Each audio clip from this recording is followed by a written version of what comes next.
GriquaLand West is an area of central South Africa with an area of 40,000 square kilometers that now forms part of the Northern Cape Province. It was inhabited by the Griqua people, a semi-nomadic, Afrikaans-speaking nation of mixed race origin, who established several states outside the expanding frontier of the Cape Colony. It was also inhabited by the pre-existing Tswana and Khoisan peoples. In 1873 it was proclaimed as a British colony, with its capital at Kimberley, and in 1880 it was annexed by the Cape Colony. When the Union of South Africa was formed in 1910, GriquaLand West was part of the Cape Province, but continued to have its own provincial sports teams.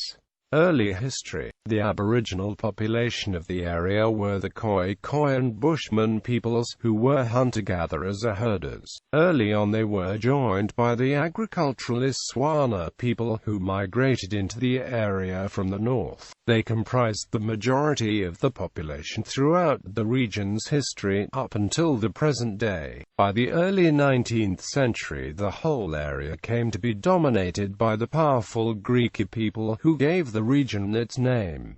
Independent Griqua state. Origins of the Griqua people. The Griqua are a mixed people who originated in the intermarriages between Dutch colonists in the Cape and the Khoi already living there. They turned into a semi-nomadic Afrikaans-speaking nation of horsemen who migrated out of the Cape Colony and established short-lived states on the colony's borderlands. Similar to the Cossack states of Imperial Russia, the Dutch East India Company did not intend the Cape Colony at the southern tip of Africa to become a political entity. As it expanded and became more successful, its leaders did not worry about frontiers. The frontier of the colony was indeterminate and ebbed and flowed at the whim of individuals. While the VOC undoubtedly benefited from the trading and pastoral endeavors of the Treboers, it did little to control or support them in their quest for land. The high proportion of single Dutch men led to the taking indigenous women as wives and companions, and mixed-race children were born. They grew to be a sizable population who spoke Dutch and were instrumental in developing the colony. These children did not attain the social or legal status accorded the fathers, mostly because colonial laws recognized only Christian forms of marriage.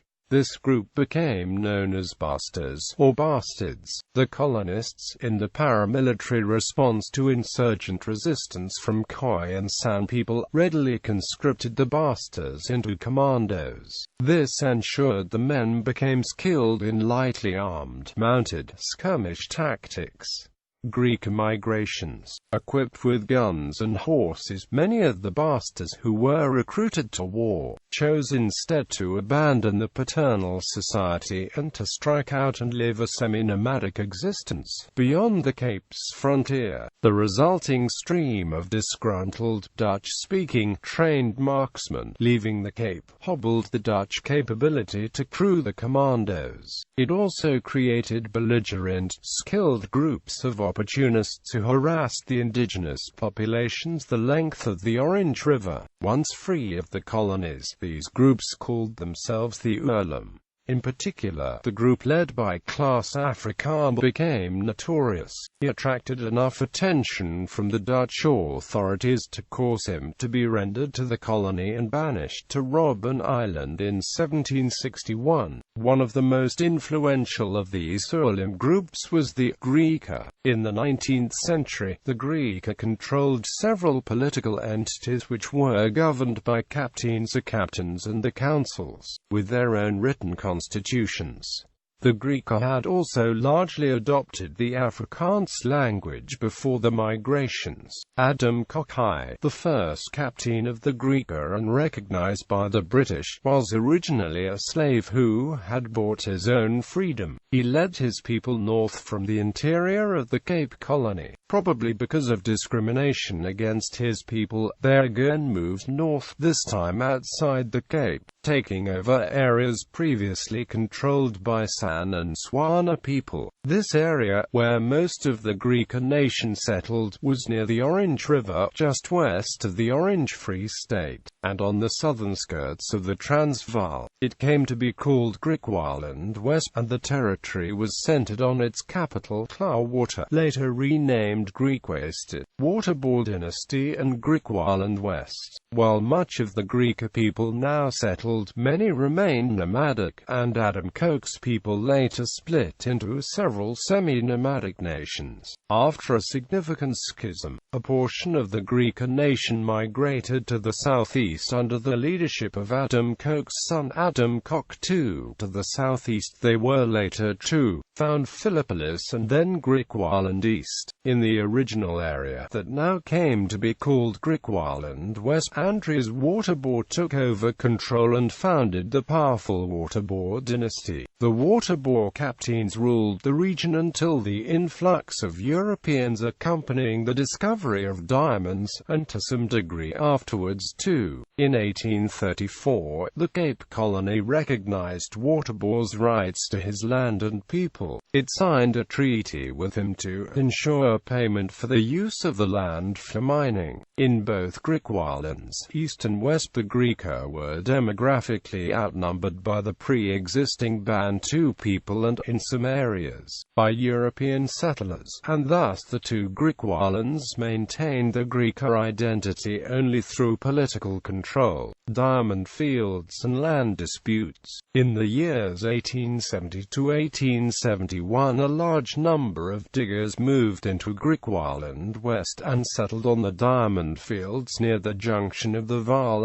and Orange Rivers. This was land through which the Griqua regularly moved with the herds, and it was additionally situated in part on land claimed by both the Griqua chief Nicholas Waterboard and by the Boer Republic of the Orange Free State. In 1870, Transvaal President Marthinus Wessel Pretorius declared the diamond fields as Boer property and established a temporary government over the diamond fields. The administration of this body was not satisfactory to the Boers, the diggers, the Griqua, the indigenous Swana. Tension rapidly grew between these parties until Stafford Parker, a former British sailor, organized a faction of the diggers to drive all of the Transvaal officials out of the area.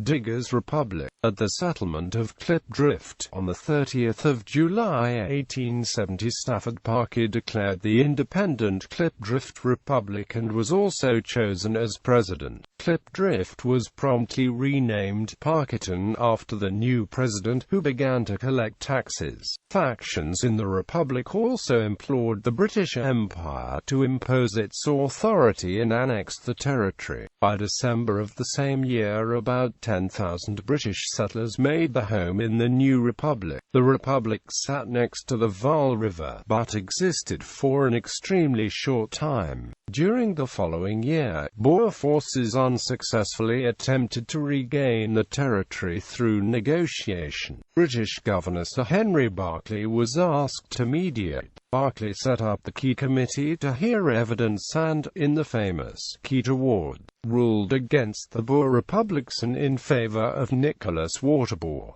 Direct British rule. At this juncture, Waterboard offered to place the territory under the administration of Queen Victoria. The offer was accepted, and on the 27th of October 1871 the district, together with some adjacent territory to which the Transvaal had laid claim, was proclaimed British territory. Further territorial disputes continued, even after the British annexation. When the annexation had taken place, a party in the Orange Free State, Volksraad, had wished to go to war with Britain, but the wiser counsels of its president prevailed. The Orange Free State did not abandon its claims, believing that the diamond fields were the means of restoring the credit and prosperity of the Free State, GriquaLand West was not financially viable and carried with it enormous public debt. The matter continued for a considerable time and caused immense tension in southern Africa. In the face of claims from the Orange Free State and the Griqua authorities, the GriquaLand West Land Court was established in 1875. Under Justice Andries Stockenstrom, Waterbour's claims to the diamond fields, strongly presented by his agent David Arnott,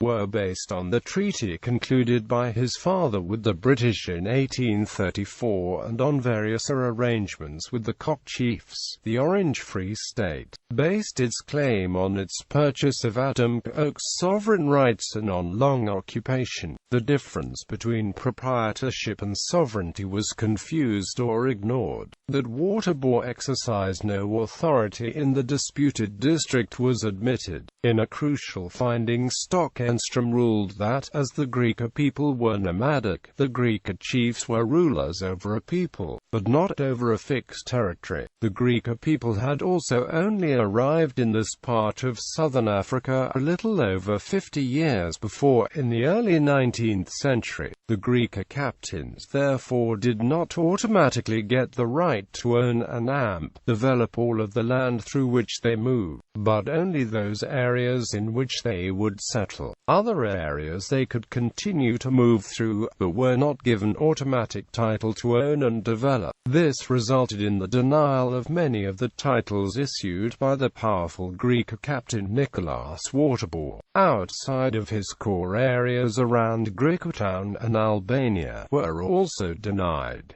It also effectively ruled in favor of the Orange Free State. A furore resulted, as accusations were leveled that Stockenstrom was biased and sympathetic towards the Orange Free State President Johannes Brand. A form of resolution eventually came about in July 1876, when Henry Herbert, 4th Earl of Carnarvon, at the time Secretary of State for the Colonies, granted the Free State payment in full satisfaction of all claims which it considers it may possess to GriquaLand West. In the opinion of Dr. Thiel, who has written the history of the Boer republics and has been a consistent supporter of the Boers, the annexation of GriquaLand West was probably in the best interests of the Orange Free State. There was, he states, no alternative from British sovereignty other than an independent Diamond Field Republic. At this time, largely owing to the exhausting struggle with the Basutos, the Free State Boers, like the Transvaal Republic neighbors, had drifted into financial straits. A paper currency had been instituted, and the notes, known as bluebacks, soon dropped to less than half the nominal value. Commerce was largely carried on by barter, and many cases of bankruptcy occurred in the state. But as British annexation in 1877 saved the Transvaal from bankruptcy, so did the influx of British and other immigrants to the diamond fields. In the early 1870s, restore public credit and individual prosperity to the Boers of the Free State. The diamond fields offered a ready market for stock and other agricultural produce.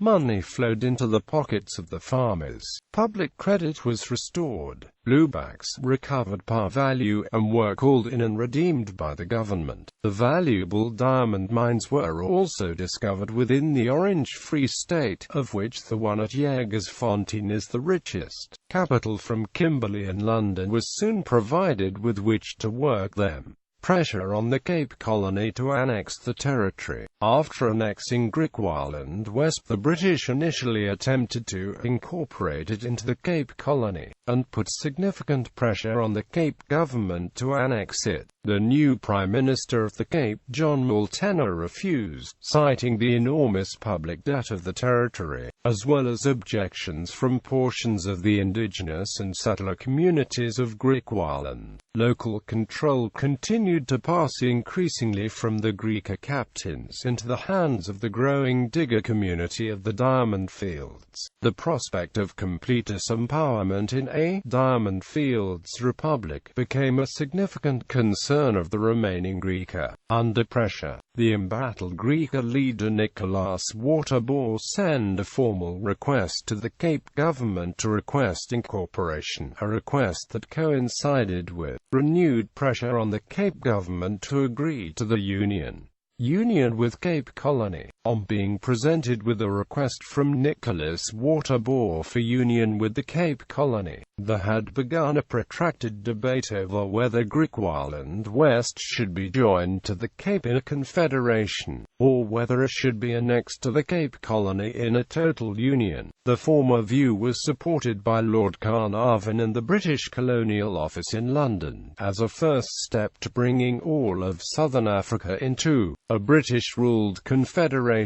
The latter view was put forward by the Cape Parliament, particularly by its strong-willed Prime Minister John Molteno, who had initially opposed any form of union with the unstable and heavily indebted territory, and now demanded evidence from Britain that the local population would be consulted in the process. Suspicious of British motives, in 1876 he travelled to London as plenipotentiary to make the case that union was the only viable way that the Cape could administer the divided and underdeveloped territory, and that a lopsided confederation would be neither economically viable nor politically stable. In short, GriquaLand West should either be united with the Cape or kept totally independent from it. After striking a deal with the Home Government and receiving assurances that local objections had been appeased, he passed the GriquaLand West Annexation Act on the 27th of July 1877. The act specified that GriquaLand West would have the right to elect 4 representatives to the Cape Parliament, 2 for Kimberley and 2 for the Berkeley West region. This number was doubled in 1882. The Cape government also enforced its non-racial system of Cape qualified franchise. This meant that all resident males could qualify for the vote, with the property ownership qualifications for suffrage applied equally, regardless of race. This was welcomed by the Griqua, but rejected by the recently arrived diggers of the Kimberley diamond fields. In the judiciary, the local Griqua Attorney General reported to the Cape Supreme Court, which got concurrent jurisdiction with the High Court of GriquaLand West in the territory. The implementation of the act was set for the 18th of October 1880, when GriquaLand West was formally united with the Cape Colony, followed soon afterwards by GriquaLand East. Current. Today, Bastas are a separate ethnic group of similarly mixed origins living in south-central Namibia, Northern Cape at Campbell and Griquatown, the Western Cape, and at Kokstad. The total Griqua population is unknown. The people were submerged by several factors. The most important factor were the racist policies of the apartheid era, during which many of the Griqua people took on the mantle of colored, fearing that the Griqua roots might place them at a lower level with the Africans. Genetic evidence indicates that the majority of the present Griqua population is descended from European Khoi and Tswana ancestors, with a small percentage of Bushman ancestry. Rulers and administrators of the territory. Independent Griqua captains Adam Kokai, Andries Waterbour, Nicolas Waterbour, British Imperial Rule Commissioner Joseph Miller-Dorpan, Administrator and then Lieutenant Governor Richard Southey, Lieutenant Governor William Owen Lanyon, Lieutenant Governor James Rosinas.